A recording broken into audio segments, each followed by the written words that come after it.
Sooner fans, Longhorn Nation, welcome to episode 117 of the Bevo Podcast, the only podcast exclusively dedicated to covering the greatest rivalry in college football, the University of Texas and the University of Oklahoma.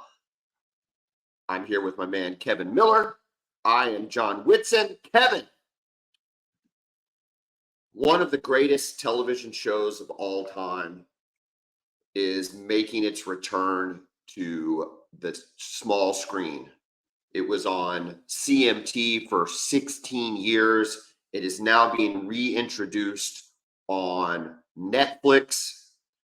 Kevin, this show shaped the middle ages of myself, right? From 27 to 43. This is a show in which I viewed the window of reality as well as the window of fantasy. Kevin, also, this show shaped and molded and channeled the very way in which I parent my two girls. To see how young women can be corrected and encouraged and fostered, this show led to that. And thirdly, what I appreciated most and marveled at was the veiled attempt to disguise the madam working girl relationship as exhibited by Kelly Finglass and the Dallas Cowboy cheerleaders. Kevin, I cannot tell you how excited I am about this show coming back. My girls and I watched every season as they were young. We're talking like 4-year-old daughters. I don't even know what sort of traumatic, episodes they're going to face later in life from their dad making them watch Dallas Cowboy cheerleaders, but I don't care because they have learned to be competitive, strong, independent, fierce young girls, all because it has nothing to do with me and my wife, Kevin. It has everything to do with the Dallas Cowboy cheerleaders, and it's back. It's back on Thursday. It might be back on like Wednesday night at midnight. There's a good chance I'm up at Wednesday night at midnight. Did you watch the Dallas Cowboy cheerleaders? You know, I never did. I never consistently watched it. I've seen a few clips here and there over the years, but I never watched it when it was on. I remember how popular it was. It's funny because last night Casey and I were scrolling through Netflix and I saw that up there that it was coming. I'm like, oh, they're bringing that show back. It's on Netflix, which means it's probably going to be 10 times better than it was before. And I know if the last one was popular, this one is going to be even more popular, introducing it to a whole new audience. I can't even imagine how it could be better. I hope you're right. I can't even imagine. I don't even want to think about it. I don't even want to. It'll probably be in 4K. I mean, that part will be better. Listen, they would bring Kelly Finglass is the director for the Dallas Cowboy cheerleaders, a former Dallas Cowboy cheerleader herself, late 70s, early 80s. Her, along with Judy Trammell, the director of choreography, as they were going through the tryout process, would bring the girls into their office, right? And tell them like what they needed to work on or what they weren't being noticed for, and basically just break these poor women down. Just break them down, and then build them back up. Kevin, I can't lie when I say that I learned managerial skills on employees from watching Kelly Finglass, the way she would handle stuff. I'm not joking. I am dead ass serious. This lady could, I don't know, the leadership skills. And then on the very same, within seconds, it's just simply 5 minutes of the women stretching. You know what I mean? Like stretching in the spandex, in the short shorts, in the whatevers. I don't even know how to describe. I can't stress enough how excited I am about the show. Well, it sounds like they checked every box for getting people to watch your show. You got the drama, you got the women, you got it all. I don't know what demographic 27 to 43-year-old males fit in. Maybe that's a patch demographic. You know what I'm saying? It's not quite dirty old man demographic yet. You know what I mean? It's kind of more hanging on to your youth type demographic, I think. If that's what they were targeting, they nailed it. Like I was sucked in. To me, it was the unofficial start of football season, right? Gotcha. Sure. Dude, listen, you had Hard Knocks and you had mini camp start and you had the Hall of Fame game and all of those things. That was fine. When they rolled out DCC, and they usually rolled it out like the last week of July, it was like, so here we go. It's game time. Real quick, just for those that have paid attention to this show over the years, just want to shout out some Melissa Rycroft, one of the most famous alums, ended up being on Dancing with the Stars, has made she's made quite the success out of simply being on a television show, for no other reason. And God bless her. Abigail Klein actually went on to be an actress on a lot of shows. I think this was my brother's favorite. Abigail Klein, All-American Girl Next Door. Mackenzie Lee, just Google her up, guys. That's all I got on her. Kashara Garrett was actually the nicest one. She was super cute and like the best dancer of all time. She's now with the Miami Dolphins. I had a cup every morning that I would pull out, and I would make the girls say hello to Kashara just in case someday she was going to be their new mom. And then the girls always watched Brennan because Brennan was from OU, and Brennan tried out like 4 years in a row before she finally made it, only to get cut 2 years later.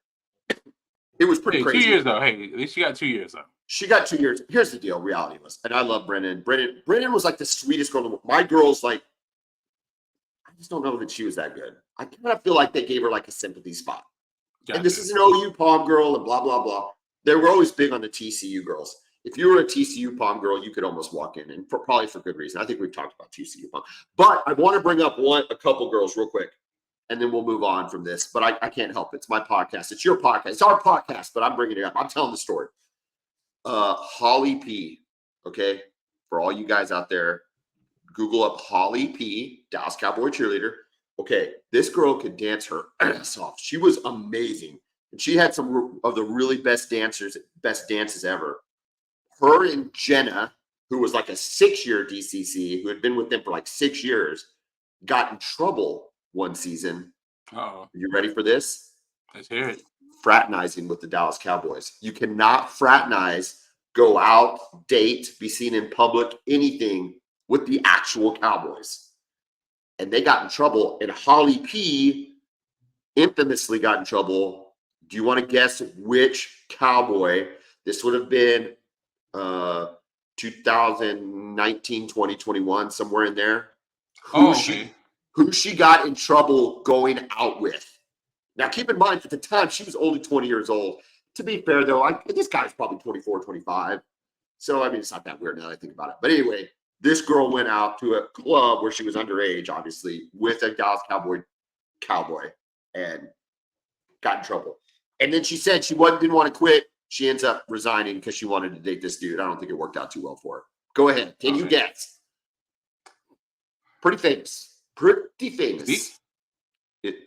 you knew he was a dog. You knew he was a dog. Yeah. Allegedly, I tried to confirm it on the internet. I really thought Jenna might have gone out with Dak.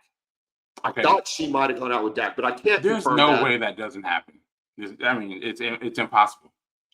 You know, one of the more famous scenes from the Dallas Cowboys cheerleaders was when one of the receivers from like the Detroit Lions or maybe the Packers scored a touchdown and then went and proposed to his then girlfriend on DCC. So that was okay, I guess, fraternizing with other players. Yeah, with the Detroit Lion or whatever, but not with no players. Dude, Holly P got cut. She didn't get cut, but she resigned. Like, she was like, I'm not doing it.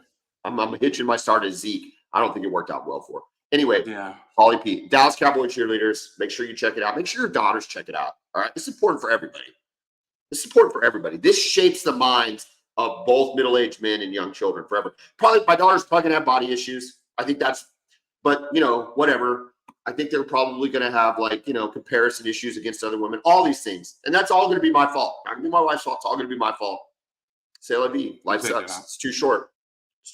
Are you gonna watch it, Kevin? Are you gonna watch it? Or is this going to be like when you never watched the Bill Russell documentary I begged you to watch? I don't know. We'll see. We'll see. You never know, man. I'll report back. Listen, dude. There's no reason you should. Casey's going to want to watch this. This is great stuff. You got to watch it. Anyway, Netflix. Talking about football. Talking about the unofficial start of football. I don't know. That's not a very good segue. Oklahoma and Texas recruiting have had a pretty good week so far. Texas, also known as Lamborghini U in the recruiting circles, because Oklahoma has never resorted to putting Lamborghinis on a field to attract players. That never happened. No, no. On the field, by the way. On the field. At least I was in the parking lot. Has OU Twitter lost their damn mind that this, as if this never happened in Oklahoma? I don't know. You guys had them on the field. I was at least in the parking lot. This is before NIL. Was this even before NIL? Yes. I don't even understand what listen, dude. I'm all for hypocrisy. I might be one of the biggest hypocrites in the world, especially when it comes to picking on stuff that Texas does. I get all of that. But the Lamborghini hate, like, it is really weird to me because I think Lincoln Riley invented it at Oklahoma. I think he started the Lamborghini hate. The Lamborghini. Here's the thing about the Lamborghinis at Texas. There are like 3 players on the team who have NIL deals with Lamborghini. It's like everybody's getting a Lambo. It just looks cool.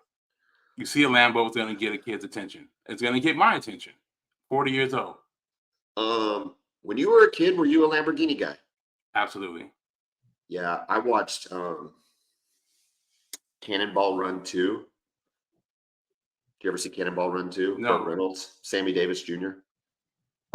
It's the scene starts out with, oh man, she's slightly too old for me. I'm trying to think of which blonde, a really hot blonde from the late 70s, early 80s, along with Daisy Duke. Okay. So the original Daisy Duke from the Dukes of Hazzard. Dukes of Hazzard, yeah. And they're getting chased down by a cop while they're driving a white Lamborghini. And it's amazing. And I don't know, after that, I say you show the Lamborghinis. Anyway, my point is, check that scene out too. That's fantastic. But my point is, come on, OU fans, stop. Like, there's other things to pick on Texas about. Like the Lamborghinis. Yeah. It's just funny. The hate on that is funny. Apparently, with the promise of a Lamborghini, Diabell, 4-star quarterback out of Fort Lauderdale, has decided to commit to the University of Oklahoma. He's the number 120. He's the number 20. Texas. I'm sorry. He's from Florida. What did I say? No, you said he decided to commit to the University of Oklahoma.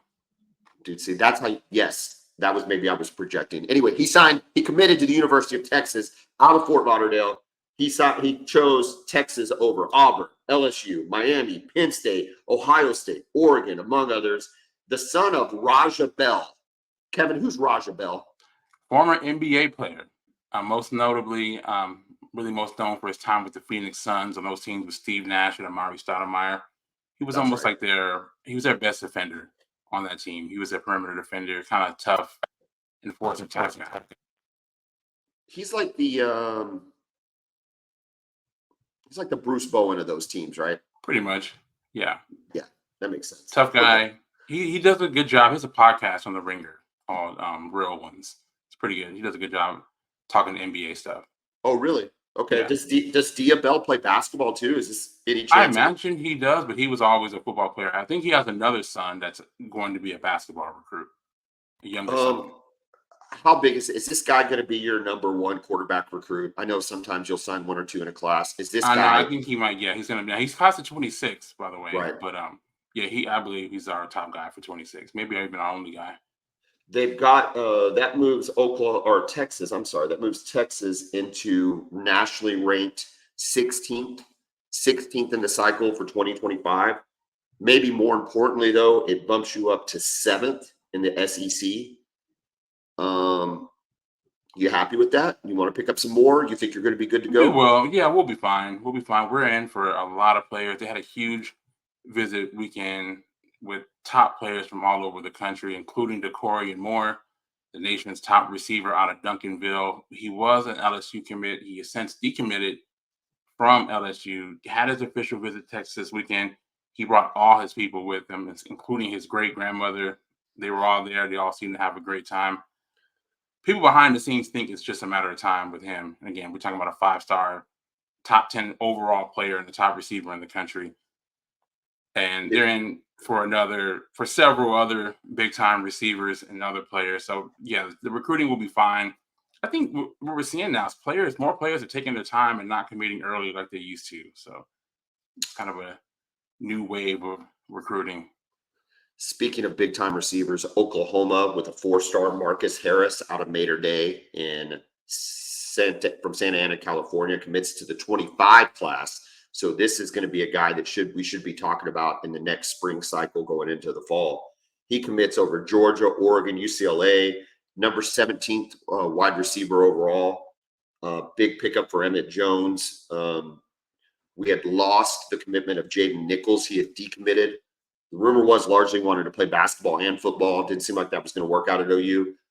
Just a side note, if I'm Porter Mosier, I'm taking whatever help I can get.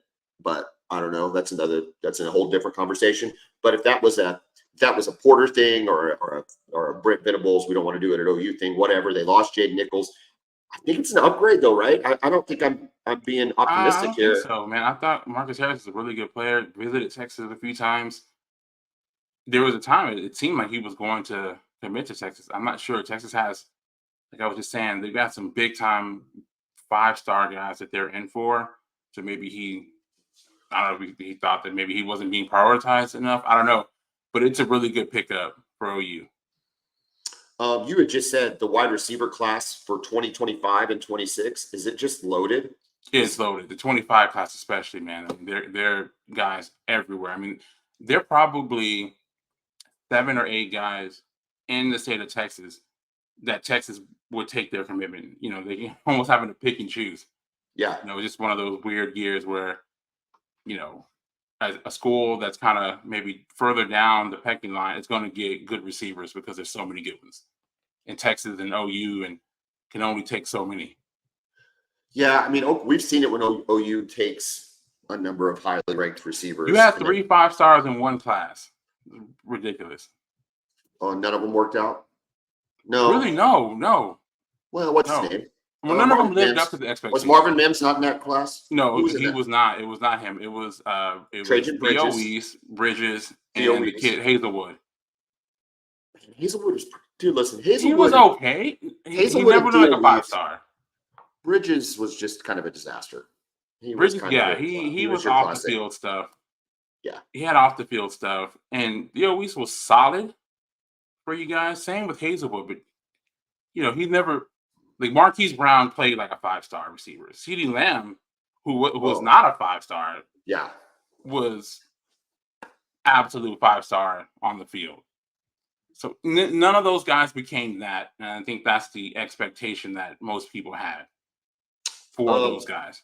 Do you remember when Trajan Bridges, when Lincoln Riley tried him out at defense? Do you remember that? I do.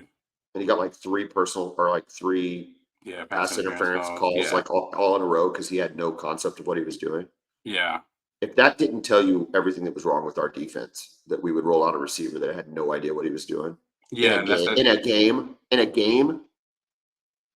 Like this guy's got to be better. And I just wonder who was a coordinator then. That would have been Grinch, right? That was Grinch. For him to say, "We need help. Do you have somebody? Can you give us one of these receivers to put there?" Especially if he's not getting on the field at receiver, because he was pretty buried on the depth chart at that time. It was a joke. Oklahoma, with the signing of Marcus Harris, jumps to number 7 nationally. That's 5 4-stars. More importantly, though, number 2 in the SEC recruiting, only behind Bama. Listen, dude, people are burying Oklahoma early. They are burying Oklahoma going to the SEC. It is being now. Schedule aside, and we're going to talk about that ad nauseum this summer and going into the fall. Maybe the hardest schedule in the country. Everybody gets that, whatever. But dude, we are not falling short on the recruiting trail. If anything, the move to the SEC has solidified Brent Venables' ability to recruit. Am I wrong about that? No, not at all. Not at all. And that's the great thing about this move for us, right? It gets us in deeper into the Southeast. Gives us a bigger platform, right? Everybody wants to play in the SEC. Everybody wants to watch the SEC games. Now we can go into Florida and get those. And look, you guys, Venables being at Clemson for all those years, he's already had some connections there. But it's just deeper than that now. Now, if you recruit a kid from Georgia, you can see us play there at Georgia or somewhere close by, right? Yeah. It's just different. Texas getting a kid out of American Heritage High School in Florida, which is a college football factory, by the way. I think they've got 8 players on NFL rosters.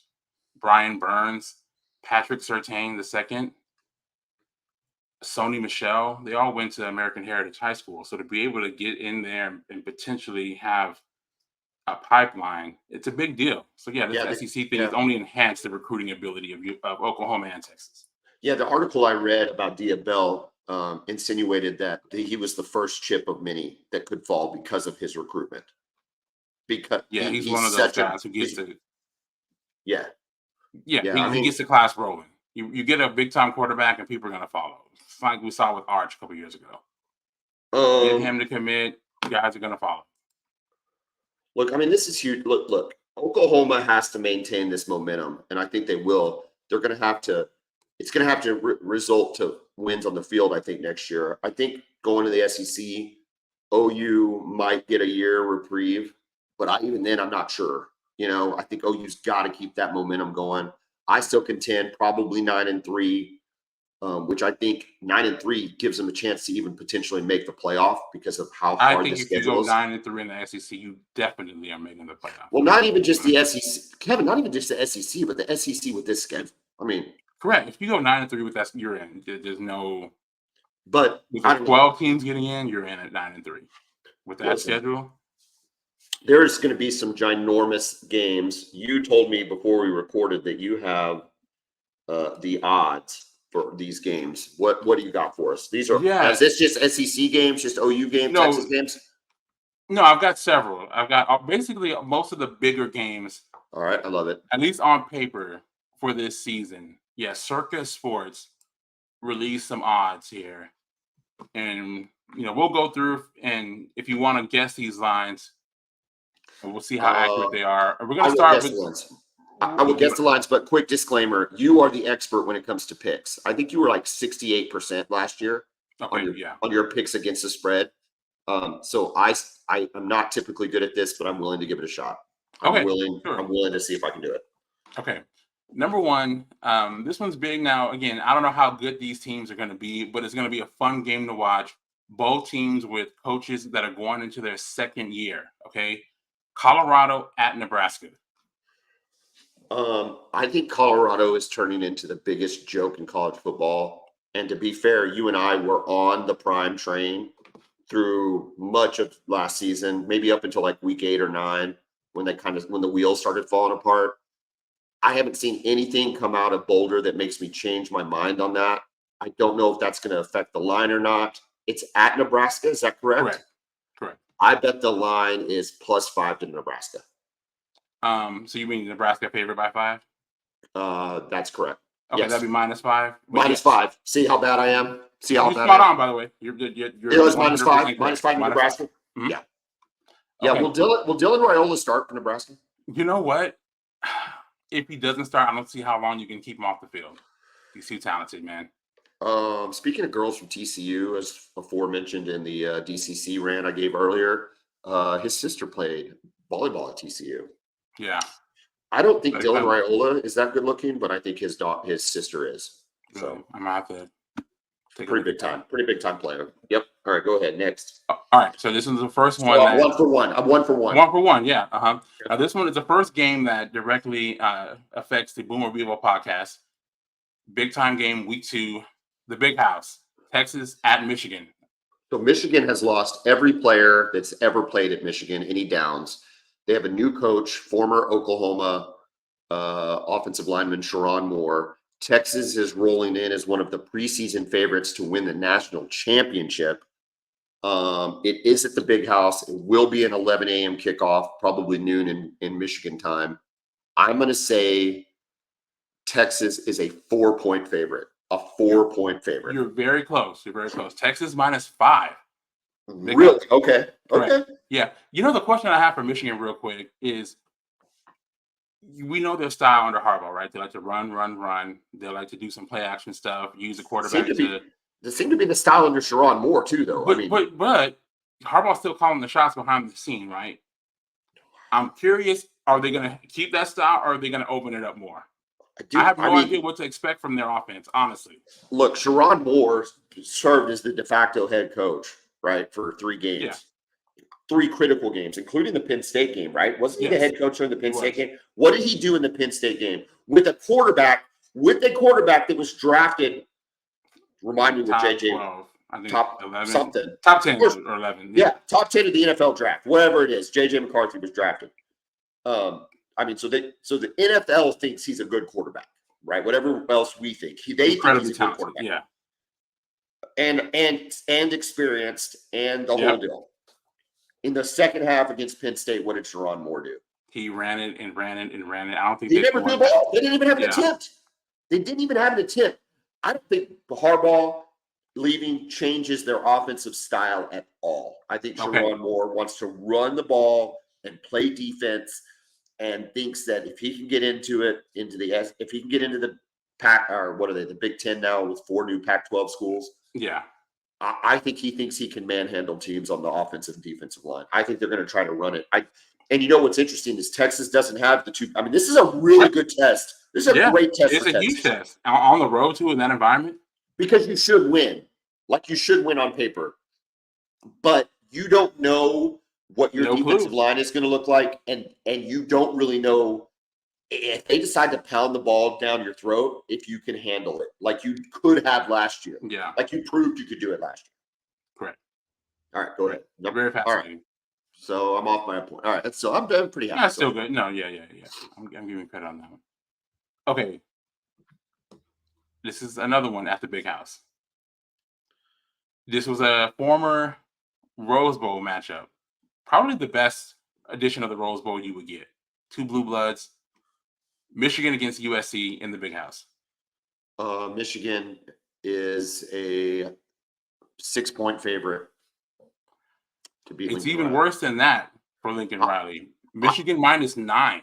Okay, here's the deal. I wanted to go worse than that, like in my brain. But I didn't want to seem like I was just. I wanted to give like a serious answer, but I think he's a 2 touchdown. I take Michigan all day long. It would probably if Harbaugh was the coach we just had.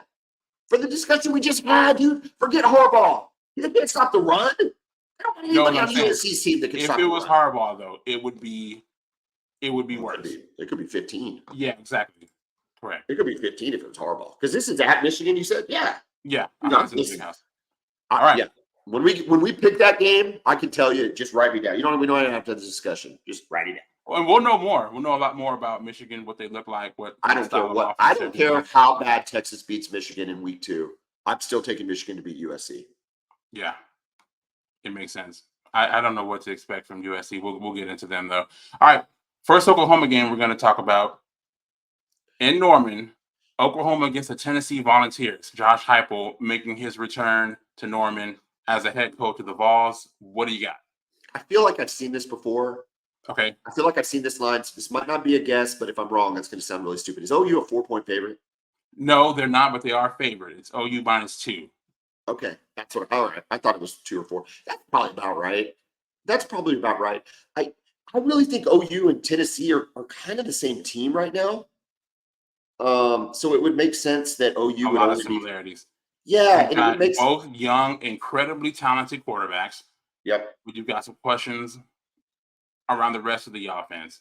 Tennessee has a little bit more questions on defense, and I think on the back end, although they should have a pretty good pass rush. So fascinating game for several reasons. The drama with Heupel coming back should be fun. I think if the game was in Knoxville, the line would be reversed. I mean, I think this is just a pure home field.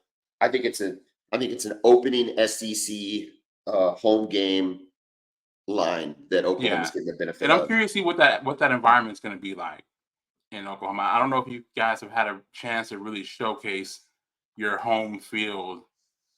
You know, Texas has had Alabama the last couple of years. I don't know if you guys have had a game like that, a marquee opponent like that coming in. The Georgia game got canceled last year. So remind me the game time. Is that going to be a 9 I don't have that. That's okay. Don't worry about it. Yeah. I know it's not 11 a.m. We know it's not 11 a.m. So I don't know which game it is. I don't know. I think it's going to be really good. Listen, I went to Nashville 2 weekends ago. Okay, for kids soccer. So I was in Nashville. Man. Played some golf there. I need to get SEC ready. Okay, I like to think I'm SEC ready. I think you're probably SEC ready. I wasn't ready though. I walked into a conversation I didn't even know what the hell was going on. Okay. So I walk, there's this old boy in a Tennessee orange, right? It's got the, and he seemed like a nice, approachable guy. So I approached him and I said, hey man, you excited about Josh Heupel coming to Norman next year? Like y'all feeling good about this? He's like, yeah, we feel good about it. We'll be all right. Josh Heupel's a good guy. And I'm like, okay, that's probably about where I thought this was going to end. And then he starts trash talking me in almost like a third dimensional way. Okay. Like I had to do like algorithms to figure out where this trash was going. He's like, and what the hell's wrong with your baseball team? And I'm like, oh man. I was like, well, first of all, I didn't tell him I don't know shit about baseball. I just cussed. Sorry guys. Sorry fans. I didn't tell him I didn't know anything about baseball. Okay. I just was like, we got beat by UConn. It wasn't our best showing. We just kind of was, he's like, yeah, y'all got killed by UConn. And guess what Florida State did to UConn yesterday? And I was like, I don't know. I don't even know. At this point. He's like, they put 21 runs on them. So you got beat by a team that lost 21-0 to Florida State. So what does that make you? And I'm thinking to myself, we got like the transitive property of trash talk going on, right? He's not even talking about Tennessee beating anybody. He's not talking about anything. He's talking about Florida State beating a UConn team a week later against a baseball. I had no response. Means more, right? SEC. I respond. Listen, I responded with, we won softball. He's like, well, I guess you did. And I was like, reluctantly, dude. I got to tell you, dude. I was caught off guard. Like I got to up my game. I can't just go entering into like banal conversations anymore. I have to be like prepared. It could come at me from anywhere. Yeah, and are you prepared for the amount of fans that are going to be here every week?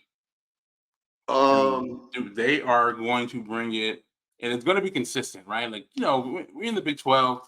Some teams, we used to play Nebraska back in the day, they would always bring a crap ton of fans. You had a non-conference game against Ohio State back in 2017 in Norman? I was there. 16? Mm-hmm. Yeah, I was there for that one. Yep. Okay, they bring a crap ton of fans. SEC fan, they're going to bring it, man. Every single week, every single school. I'm not proud of how I handled the situation. Like looking back, there were things I could have and should have said, but I just wasn't expecting. I thought we were going to stay in the football lane. He went to baseball, and then he went to baseball, and then he went to a series that OU wasn't even playing in to talk trash about how bad OU is. Yeah, and it was just like so. Basically, we're gonna have to use this podcast for next level preparation to deal with these. That's 100%. That's 100%, dude. Like I just had to be ready. I wasn't ready, and that's on me. Okay, that's it. Tennessee, OU wins. OU's gonna win. They'll cover. Okay, next game. Give me let's cap this out. 3 more games. No. Okay. How many more do you have? One. Nah, I got several. Okay, pick 3. Pick 3. Okay. All right. Well, let's just jump to it. The whole purpose of us doing this podcast, the Red River Shootout. Texas +5 or -5, right? Okay, this one surprised me. I think it surprised most people. Texas -8. No, is it really? Is Texas it that much? -8? Yes. Okay, these are early, but yeah, Texas -8. Sark is 1-2 against Oklahoma. The best squad he's ever had lost to Oklahoma. With your best defensive line you've had in a very long time. With running backs, not running backs, well, good running backs, but more like receivers all over the place that you're going to have to replace. I think I think the Texas, I think they're counting on the Texas fan base to bolster this line because I don't think that's a real line. That's just me. I don't think that's a real line. Sense. Yeah, I mean, a -8 for the Red River Shootout. Really, any year is that's a tough bet.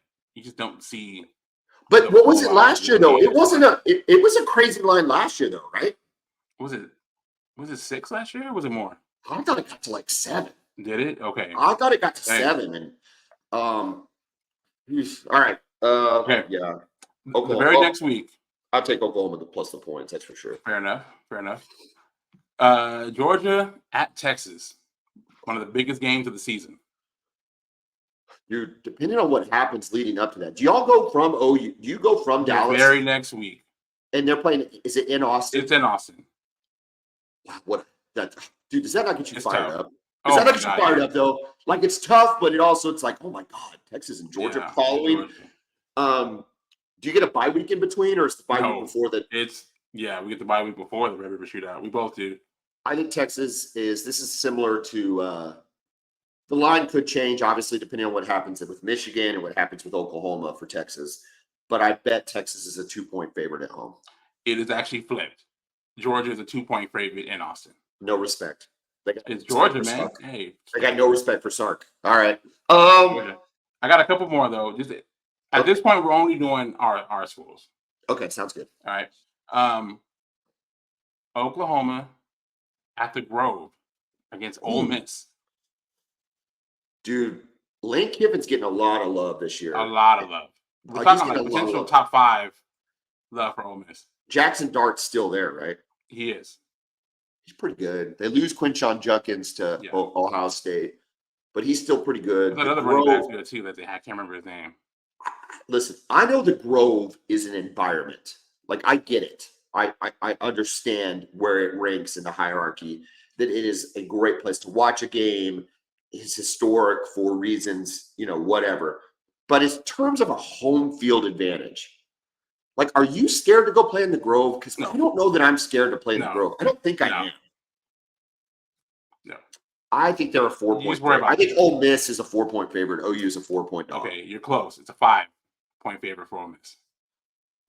I don't know, man. Listen, dude. The problem with OU is just the number of these games that they're going to have to play. It becomes a number game at some point, but it also becomes a number game on the other side where they're going to sneak some of these some of these 5-point dogs into wins. Just for the sheer fact that they're going to play so many of them. That's going to be fascinating. I think OU could cover that. Again, we'll know a lot more about OU. We'll know a lot more about Mississippi, but Lane Kiffin's getting the love right now. He absolutely is. All right, the next few we'll go through these pretty quickly. This is the big one though. Oklahoma again on the road at Missouri, which has become a grudge match between y'all's fan bases. Yeah, and I just don't. First of all, Missouri is they're a no talent bunch of clowns. Like, I don't even understand Missouri. What are you talking about? Like, you have a good journalism school. That's it. That's all I know about Missouri. You're terrible at everything else. You thought you were a basketball school. I don't even know if you've ever been to the Final Four. So just stop. Stop with the football talk. Stop with all of it. They are a 4-point favorite, but I have no idea how that's even possible. It's a 2-point favorite, actually. Okay, whatever. Oklahoma's going to roll them. Oklahoma might beat them by 30. Missouri's terrible. It's going to be a fun game to watch. I'm looking forward to that one. Is their coach serious, by the way? Is Drinkowitz a serious person? I don't know. They had a good season last year. It looked like they were going to be horrible when they lost that game to K-State, but yeah. Did they lose it to K-State, or did K-State get beat by them? I thought K-State won on like a 60-yard field goal. Or was it the opposite? I thought Missouri won. And I'm thinking, like, we got to look this up real quick. Yeah. But they end up winning the Cotton Bowl against Ohio State. No, Missouri won. Yeah. That's what Missouri won that game against K-State. Yeah, that was the K-State game where people were kind of shocked because we all thought K-State was going to be pretty good. Okay. And they kicked that 60-yard field goal, I think, at the end or something like that. Wild. Okay. Oklahoma again at home against the University of Alabama. Bama's a 2-point favorite. Spot on. Yeah. Spot on. Okay. I still think a lot remains to be seen, but the chasm between Kalen DeBoer and Nick Saban, to me, it's really big. But I'm also curious to see how Milroe plays, right? Like, can they find a sweet spot for him? Do they put him with a coordinator? Because he's not the same dude as Penix. He's not slinging that ball around. Well, here's the thing, though. His best thing is running and throwing the deep ball. We saw that against Texas. Yeah. Right? Hey, I actually think he's got a chance to be a really good player. He's playing in that same system. Why did they not get him out on the edge against Michigan? I don't know, man. Because Bill O'Brien. Well, no, it wasn't Bill O'Brien, actually. It was Tommy Reese. What a terrible I'm not sure what Saban was thinking there. I think Saban just wanted to go to the beach early. I think he wanted to go to the beach early. Yeah, I'm done with this. Yeah, I'm done. All right, I got a couple more, man, and we'll move on. Okay? Run them up the middle. So again, Alabama favored by 2 in Norman. Okay. All right. This one another Oklahoma game on the road, Baton Rouge against LSU. I told you what the problem with this game is, right? What's that? My mother-in-law, and I love her. Grandma Ray, you're my favorite. I might be your favorite. Yeah, shout out to Grandma Ray. I might be your favorite son-in-law, to be fair. I might crown myself right now, right here and now. You know what her idea for Thanksgiving was this year? What's that? It's a cruise. She wants the whole family to go on a cruise. In theory, No, not a bad idea. No, it's a terrible idea. That's in un-American. theory. It's un-American. That you eat turkey and you watch football. That's the whole. You do that on a cruise. The reason the Pilgrims and the Indians came together in the early 1600s was to eat food and watch football. That's the whole basis of the holiday. Yeah. I don't need to go out on a cruise in California, Kevin. California, they don't even know what football is, as evidenced by them hiring. I thought it could have been Florida or off of Galveston. No, California. And so, it's off because all the games are going to be on. As a matter of fact, it might be a sports book situation. Because of this cruise, Kevin, I don't get to go to Baton Rouge. I was all lined up. I was going to Baton Rouge. And instead, I'm going to be a boat. I like Catalina Island. And by the way, when you're in Catalina Island in January or November, whatever it is, it's not warm. It's cold. You are on a cruise boat with a hoodie on. You don't even get to. Is there any way you can switch this to a Caribbean cruise? I don't think I have that much sway. Because if I was going to switch it to anything, it would be not to go on the cruise. Fair enough. Let me go to LSU and watch this. But if you have to go on a cruise, if you go on a Caribbean cruise, you go to international waters, it could be a sports book type situation with all the games playing. That sounds so which would be a pretty cool spot to watch the game if you're not going to be there. It's the second best thing to be in there. All that to say, who's favored and by how much? LSU by 6. LSU by 5, very close. Yeah, that makes sense. LSU's defense was terrible last year. Oh, it was abysmal. And I don't know what changes. I mean, Brian Kelly, we give him some grief on this show, but you would anticipate that he's going to make adjustments. He hired Y'all's defensive line coach as his coordinator. Yeah, Bo Davis, correct. Is he the coordinator or just a D-line coach? Just a D-line coach. Lateral. And that's a big win for them. That's a huge pickup for LSU. So yeah, they were smart. They offered his son a scholarship. Did Texas not offer him a scholarship? Is this not that good? I don't think so. Okay. Well, that's interesting.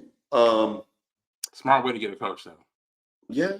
I mean, well, we talked about it with the recruitment of Dominic Williams, how we offered his 2027 brother. Mm-hmm. But if their defense is on par with last year, I think OU can go win that game. Yeah. Because you're talking about Jackson Arnold not being a first-year quarterback anymore by the time that game rolls around. Last game of the regular season. He'll have 11 games under his belt, God willing. And I just think that LSU, if they don't figure something out defensively, they don't have the guns to stop him. I don't think they do. I think that OU's offense could potentially be humming by then. That's the hope anyway. All right, last game. Okay. One of the biggest games of the year. Texas A&M. Texas versus Texas A&M, man, I can't wait for this. It's going to be one of the most. But it's not on Thanksgiving, right? Is it on Thanksgiving? No, it's not. I believe it's going to be Saturday. Remember, it used to always be on Thanksgiving. Yeah, it used to be on Thanksgiving, and then for a while they moved it to the Friday after Thanksgiving, which was fun too. But I think it's going to be on Saturday at Kyle Field. What are y'all? 7-point favorites? -5. -5. I have no idea what to think about Texas A&M this year. They're going to be terrible. They're going to be terrible. We'll see what Connor Wegman's going to do. They're lucky to go 7-5. They're lucky to go 7-5. Yes. Come on, dude. They're A&M. They're A&M. They always screw it up. They always do. But yeah, man, just seeing these numbers just makes me more, and just seeing these games on paper. There is several other ones we didn't go through. I mean, Oregon versus Michigan. So some big time games. Florida State versus Notre Dame, who I think should be good this year as well. So I think the theme there, though, that OU fans have to take away is how many times we're the underdog. That just hasn't been the It's a case. brutal schedule, man. And that just hasn't been the case for Oklahoma in the last 15 years, maybe longer, where Texas. Yeah. You guys aren't used to this, but I mean, I feel like most teams do better in that role. I hope so. Again, we've got to figure out a way to sneak 9 wins. You know, if you lose, I don't want to say you lose to Texas, but let's say you lose to Texas, Bama, and Ole Miss, you know, which could happen. Those are real games that you could lose. Yeah. It's still 9-3. That means you beat LSU, you beat Missouri, you beat Tennessee.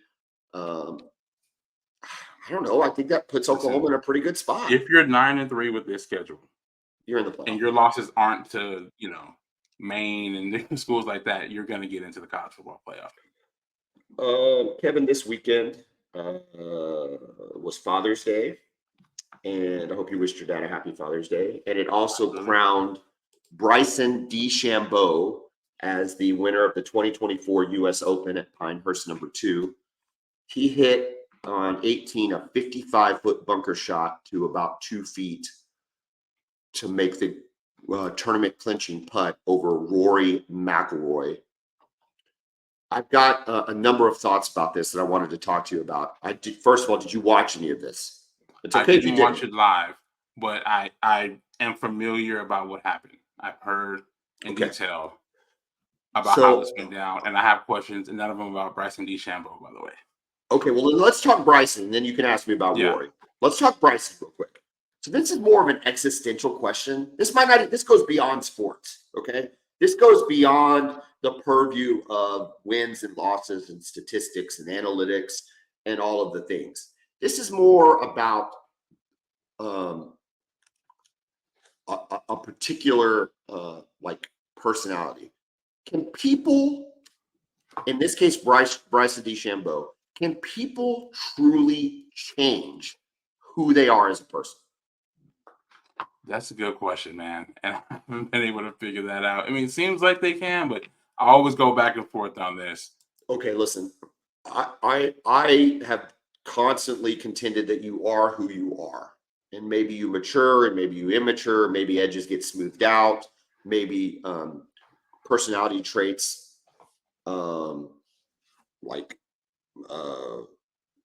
what's the right word I'm looking for?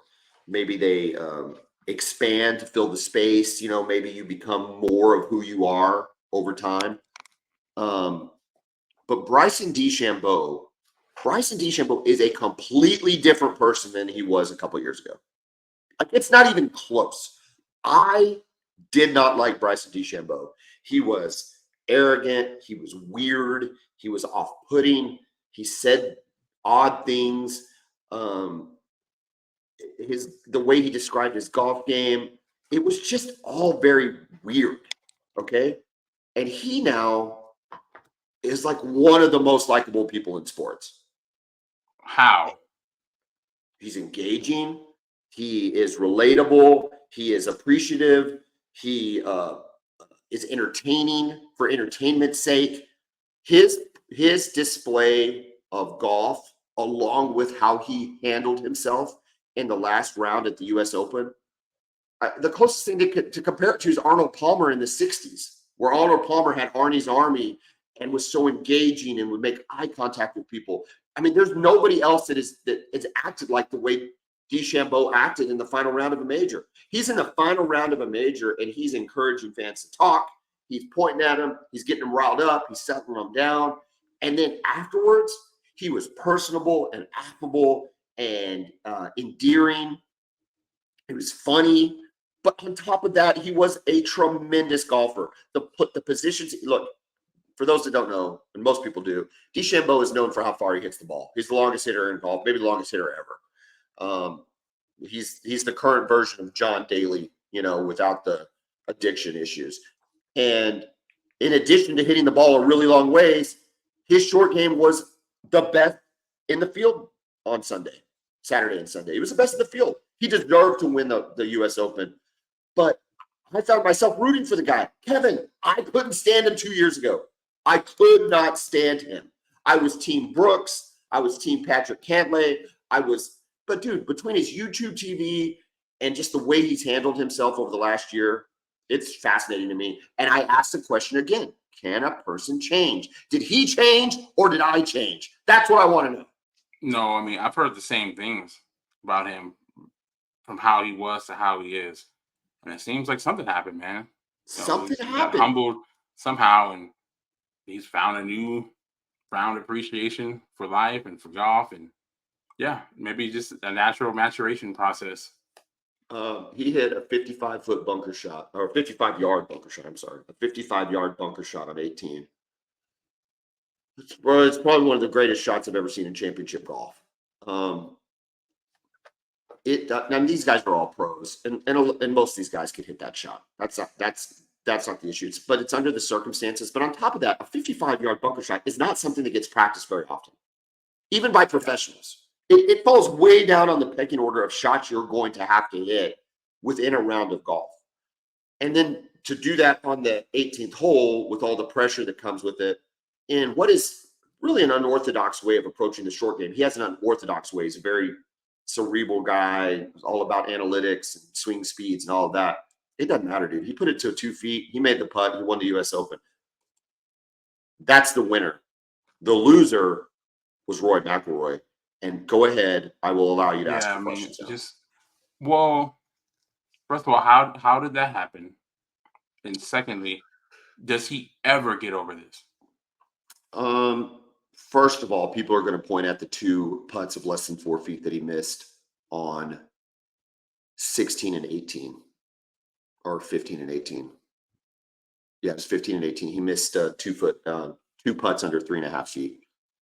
And that's what they're going to point at. But the problem is really he's the best driver in the game, and the driver let him down. He's a good ball striker. It let him down on 16. It let him down on 18 with his drive. He had to play out of the wire grass and had to play short and then had to chip up. And really on 18, he didn't leave himself a very good putt. Like, yes, it was short, but it was a slider from left to right downhill. Like, dude, that's not an easy putt, man. And it's not an easy putt when you're tense and you're trying to win a U.S. Open. Again, should he make it? Yeah. If he's one of the greatest players of all time, yeah, he should make it. He didn't. But again, I put it on his ball striking down. That's what failed him. If you look at what people's strengths are, his strengths are never putting. He's a streaky putter. But his strengths are driving the ball. But it doesn't matter. Dude, you don't put yourself in the fairway, you've literally eliminated any chance of like success at that hole. And that's what happened to him versus DeChambeau, who also left himself in a bad spot but was able to recover. So that's number one. I put it at his ball striking. I think he tensed up, and then it led to his bad putts. Can he recover from this? It's going to be fascinating to see. He's a 4-time major winner, but he hasn't won since 2014. He took on the burden of propagating the PGA Tour over LIV a couple years ago. I think it was a detriment to his game. I don't know, man. I don't know if he recovers from this. He's a really good player. He hasn't won a major in 10 years. Yeah, that's the part I'm talking about. When you haven't won for 10 years and you get that close, and it's pretty much. I mean, it seemed like it was a done deal. It was never a done deal. Okay. It was never a done deal because of Bryson's firepower. But getting into a playoff should have been a done deal. He should have at least guaranteed him getting to a playoff, which I think feels a lot different than missing a 3.5-foot putt. Make Bryson have to make birdie, or make him have to make birdie to win or par to tie. And instead, you said par wins and bogey ties. Like you really opened the door. Yeah. I got to tell you, a lot's been made out of him leaving without interviewing. Do you have any thoughts on that before I give my thoughts? He left and didn't do a post-round interview. It's tough, right? Because I feel like as a professional, part of your responsibility is to do those interviews. But, the human part of it too. It's like, man, after you have a letdown like that, I do understand not wanting to talk to anybody. So it's tough. Jack Nicklaus is the greatest golfer of all time. I love Tiger Woods, but Jack Nicklaus is the greatest golfer of all time. He won 18 majors. He finished second 19 times. Lost some amazing duels. Lost the duel in the sun to Tom Watson. Lost to Lee Trevino in a playoff in the U.S. Open.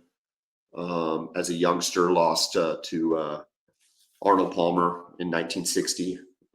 There's just been some amazing losses, right, that defined Nicklaus's career as much as the wins. And one thing you could count on was Jack Nicklaus addressing that, right? Is coming out and saying, got beat. Yeah. And we've seen enough sports. It's a quick interview. I'm devastated. How'd you do today? Give us your thoughts, Roy. I'm devastated. I put myself in a position to win and I didn't close it out. All credit goes to Bryson for that shot. It was a heck of a shot he made with that bunker. He deserves to win. I didn't hit the shots that got me to win. And, I'm going to hopefully be ready to roll by the British Open. And then you walk out. Like that's all he has to do. I'm not saying it's not devastating. I'm not saying it's not god awful, but this is golf, man. This is a different kind of sport. Like, I think you got to step up and own it. I agree. And I think this one must have been a special. This one must have really, it must have been a deep, deep, deep type of pain that he was going through, man, at that moment. I'm not saying he shouldn't have done it. I'm not, It's a deep type of pain, but I don't know. And it's always frustrating too, right? People want to talk. I don't like the choke word. I don't like that word because you've got to play good enough to choke. Does that make sense? Like, you have to get there. You think about like Justin Thomas miscut. You think about other guys that missed the cut. You think about Scotty Scheffler who finished +8. You think about all these guys, non-factors in the tournament. And I love Scotty and all the things. But he had to play good enough to get there, right? And he put himself in a position to win or lose. So as far as the choke goes, to me, that's always a really interesting thought process. However, if you want to talk about what separates the really, really, really good golfers from the all-time greats, that's what was missing from Rory. Because I'll tell you this, Tiger, Jack, he smokes it. Yeah, no problem. Ben Hogan, all these guys that have, for all-time greats, they make the putts. Yeah. And that's the difference in, being going down as a really, really good player and going down as an all-time great. Now, can he bounce back? I'd love it, dude. I'll root for Roy. Also, yeah. It's Royal True. Go get yourself a British Open and bounce back. Get it. Real quick, Kevin, we've missed the sports story of the day. The Celtics win their 18th NBA world title yesterday.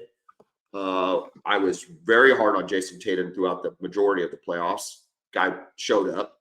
Jaylen Brown, though, smartest guy in the NBA, wins in NBA Finals MVP, which to me is, I almost like that award more than the season-long MVP because that's recognizing a winner.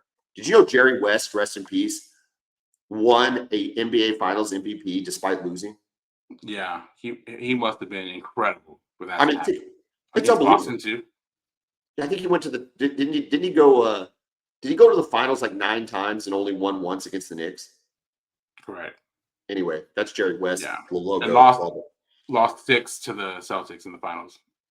That's got to be infuriating, man. It is. But anyway, back to this. Celtics win. Your thoughts on the series? They were the best team all season long, right? Yeah. All season, the entire regular season, from the beginning, they were the best team. Dallas just proved they weren't ready for this moment. Those other guys who were incredible especially against the Thunder, PJ Washington and Derrick Jones Jr. and Derek Lively, those guys just weren't great. That corner 3 that PJ Washington couldn't miss against the Thunder, he couldn't hit it. Yeah, at all. Every chance he got, it wasn't even close. So, you needed Luka and Kyrie to be great every game for them to have a chance. And Luka was not great every game. And every game that was played in Boston, Kyrie Irving was absolutely horrible. Those fans were all over him, booing him every time he touched the ball. The Kyrie sucks chant was going all night long. Every game that he played there, he really struggled. There was no way they were going to win without him being great. Can you believe the statistic that up until the Game 4 win that he had never beaten the Celtics since leaving them? How does that happen? It was like 17 or 18 games. Yeah. Like we're not even talking about like playoff games or Yes. home games or Regular season whatever. games. We're For saying multiple teams. we're saying multiple teams against the Celtics. He had not won a game until game 4, a couple 3 days ago. I thought Kyrie had a great playoff run. He did. I you know, if it got in his head, it was Dallas. I mean, it was Boston. Maybe that's fine. That can happen. Kyrie had a really, really good playoffs. Luka, what a weird playoffs for him, right? At times, the best player in the league, and at other times, the biggest horse's ass since Draymond Green. And I don't know. I like his game. He plays that old man basketball that I love, which is just get open every time, almost unstoppable. But how much do you think his attitude and his antics hurt his teammates? Because I feel like there was a little bit of that there. The victim card only can be played so much. And I just think that I don't think it was a good look. And I think it impacted his team. And we've talked about this. Working the referees is a skill, right? But at this point, you're antagonizing. It's nonstop. Even after a make, he'll hit a three and he's running down the court, relentless, barking at the officials. Eventually, they're going to get tired of you. You're not going to get the benefit of any doubt. And for him in game 4, for him to foul out, or game 3, excuse me, for him to foul out like that with 4 fouls in the span of 8 minutes in the fourth quarter, it's like, what are you doing, man? You're too good to play like that. In the NBA finals, it's the same refereeing crew for the entire finals. Is that the case in the other rounds? Does the same ref crew stay with that series? Are you sure about that? Was it the same? I thought it was different guys. Well, could be wrong, but yeah, I almost thought. Yeah, let me know. I didn't. If that's true, I didn't notice that it was the same officials, the same crew every game. I would not like that as a player or as a coach. Yeah, I think so. Well, it says Let's 12 officials. It says 12 Okay. officials for the finals, so maybe not. Okay, maybe 3 crews. Maybe 3 crews. I take that back. Okay. I take that back. But you know what? I take it back. I don't know where I read that, so I apologize. But at the same time, you're still seeing the same guys. Yeah. And to your point about antagonizing, look, it just gets old. It's like, okay, man, like I'm not going to call fouls for you anymore. Like I don't know what to say. Yeah. It's one thing to get fouled, and it's another thing to just gripe and moan every single play. And it made it hard to, I was going to always root for the Celtics, just because I grew up as a Celtics fan and a Spurs fan. I was always going to root for the Celtics. But there was a part of me that's like, maybe I should root for the Mavs. Luka's a really good story, blah, blah, blah. Yeah. Dude, it took about 15 minutes. It took the first quarter of game 1 to go, nope, I just can't do it. And it's just a shame. It's a shame that you're, and you think about the other good players in the league right now, right? So like Jokic. I mean, he gripes, but not to that extent. No. Shea asks for calls, but again, very understated. Not even LeBron, who is to me the biggest baby in the history of the game, doesn't do that. You don't get that. I don't see how Luka hasn't replaced LeBron. He's never done this.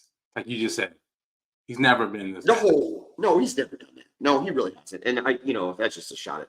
That was just a gratuitous shot at LeBron, but he's just never done it. So I don't know. I think it affects I think it affected his team a little bit. I just do. I think at some point, dude, you're in the finals, and you want to be the best player in the league, and you might be the best player in the league, but when do you act like you have to act like it, right? Correct. Yeah, there's another level for him. I'm curious to see if he gets in better shape for next year too. Just because they were really attacking him this whole series. They're trying to isolate him, get him in the pick and roll, and make him have to chase and make him have to work. And he looked gassed in the fourth quarters of most of the games. If you look at his numbers, he was always really good in the first half. I mean, he will have 20-point halves and then maybe 7 or 8 in the entire second half. Shout out to your friend, my son Jeffrey. He said that the blow-by statistic of defense was just off the charts bad. Yeah. That the Celtics game plan was so simple to pick and roll to ISO against Luka and then just beat him off the dribble. And Yeah. I gotta tell you, Jaylen Brown and Tatum, I mean, you can do that. I mean, those guys are Right. really, really good. And you think about the greater players of all time with Jordan. Dude, Jordan would lock you down. Correct. Scottie Pippen would lock you down. Kobe Bryant would lock you down. Even Larry Bird was, you don't think of as a defensive player, but when it came to the playoffs, man, he was a Correct. really good defensive player. You think of Are you talking Kawhi. perimeter players? Yeah, Kawhi. Yeah, For Kawhi, sure. how good he was defensively. Steph Curry, not a great defensive player, but in the playoffs, he wasn't a liability. So it's just, I don't know if Luka can make that next step. We'll see. I guess Yeah.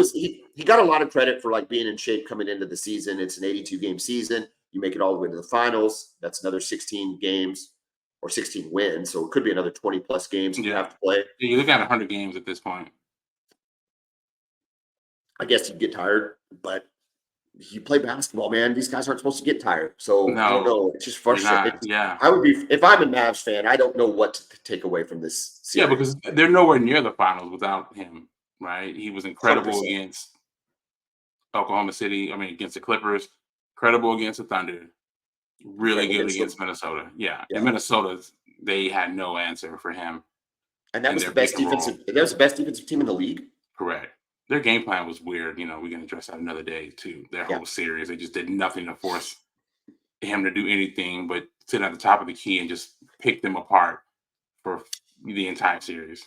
I know you're a Bomani fan. Bomani's take is that Jason Tatum is the most unoriginal player ever in the NBA, and blames Okay, it on. I didn't hear his show today. Yeah, he blames it on not that he's a player, but just as a personality, as like an engaging personality. Okay. And he blames it on this generation's inability to communicate in anything other than gifts. Do you agree? Do you agree with Bomani Jones? Is Jason Tatum the most original superstar in all of sports? Unoriginal. I've never really thought about that, but I guess there could be something to that. The generation it's a different, right? I try not to bash the younger generation too much, right? I think people try to pile on them, but they there's a bit of awkwardness there and stuff. You notice that I'm telling Casey, if you go to the grocery store and there's a young person working there and you ask them a question and they just kind of look at you like deer in the headlights. It's Yeah. interesting. Lisa Salters was she on the on-court reporter last night when they won? She was. It was fascinating because I didn't really think about it until I saw that interview, and they're like, what'd you think about winning? And he's like, I just don't have words. I just don't have words. I get being speechless in that moment, but He's typically an articulate guy, but it's like Bomani says, he needed like a gif of like, so popping champagne or something. Who was it? Not Farrell, but not Will Ferrell, but you talking about Vince Vaughn? Yeah, he did Vince Vaughn with the champagne. Wedding crashers. Kevin, we've gone long. We always go long. I don't think we can help ourselves, but that's okay. We got OU recruiting, Texas recruiting, college football odds. We got U.S. Open golf. We got Celtics winning the title. Dude, we got a lot in here. But the biggest takeaway is Dallas Cowboy cheerleaders on this Thursday. Kevin, if you won't watch one of the greatest winners of all time and one of the unsung heroes of the civil rights movement in Bill Russell on Netflix, maybe that's not your deal, okay? Maybe that type of history and gravitas isn't for Kevin Miller, Texas Longhorn fan. Can you at least watch one episode of the Dallas Cowboy cheerleaders and bring it back to me? I will watch one episode and we'll report on our next episode. I don't feel like I should have to beg you to watch Dallas Cowboy cheerleaders. I think I should. You just asked if I would. I feel like you should just want to watch it as like a red-blooded American male. That's what I think. That's just me. I don't know. I know you're married. I know you're married. I love Casey, dude. Casey's great. But this is Dallas Cowboy cheerleaders. Watch it with her. We'll watch it and I will report. Chicks love it. The chicks love it. You're gonna have a great time. Kevin, have a great afternoon. We'll talk next week. Boomer. Welcome.